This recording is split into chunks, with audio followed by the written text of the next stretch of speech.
I profoundly accept this nomination for President of the United States. Well, let's speak now to Clarence Lusane, who's a professor of political science at Howard University and is well versed on human rights and global race relations. He joins us from Washington. Good to have you with us on the programme. So let me start by asking you, we've had the conventions from both parties now. What did you make of them?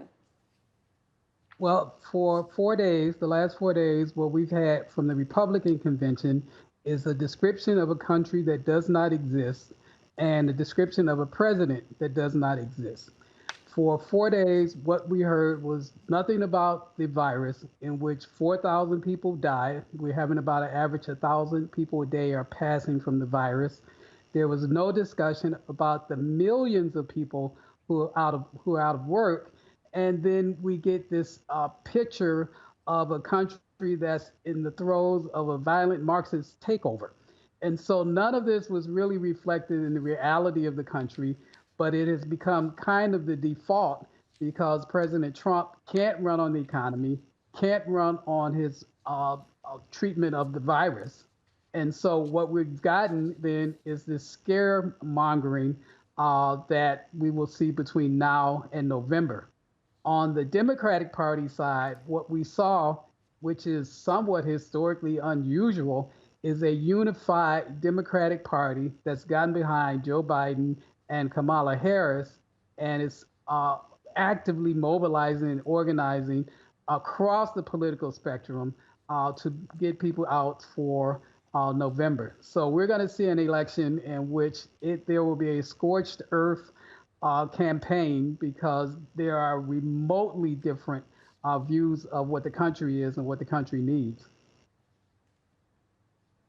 Well, let's go back to the Republican convention for a moment and talk about their messaging on Joe Biden. They've really moved on, haven't they, from that initial idea of Sleepy Joe? They've changed their messaging. Right. So now Joe Biden is not sleepy anymore. He's basically a puppet of the radical Democratic left. There's no evidence to support that on a lot of the key issues, for example, that you hear supported by the squad, some of the more progressive members of Congress and in the Democratic Party. Joe Biden does not support those issues, whether it's the Green New Deal or whether it's some of the issues around police reform or some other issues. But the Republicans need to paint Joe as dangerous and as dangerous a light as they possibly can. And so we're going to continue to hear that as we hear other attacks on Joe Biden as well. And what do you think the biggest issue will be at the forthcoming election? President Trump has styled the Republicans as the party of law and order. Do you think that will be the key message? Will it be the economy or something else?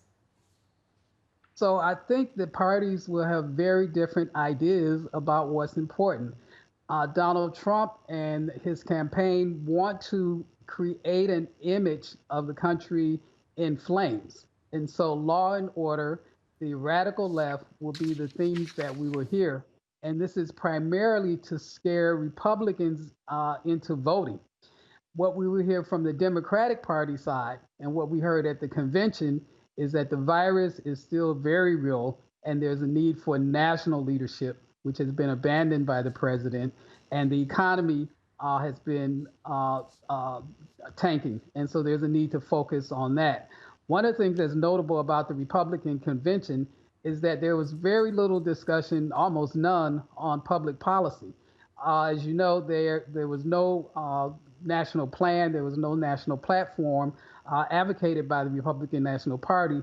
They're hoping that the force of Donald Trump's personality will essentially drive this election. And what they're trying to do, I believe, is because Donald Trump has not expanded his base and has not in any poll gotten over 50%, then to win this election, it's not going to be by winning the number of people who are already ready to vote, but it means driving down the vote for Joe Biden. So even if Republicans are frustrated with Donald Trump and are hesitant to support him, if Biden can be painted as such a danger, then they will not go to Joe Biden. And if he can win some Democrats to see Joe Biden as a danger, that will also work to his favor. Okay, good to speak to you, Professor Clarence Lusane from Howard University.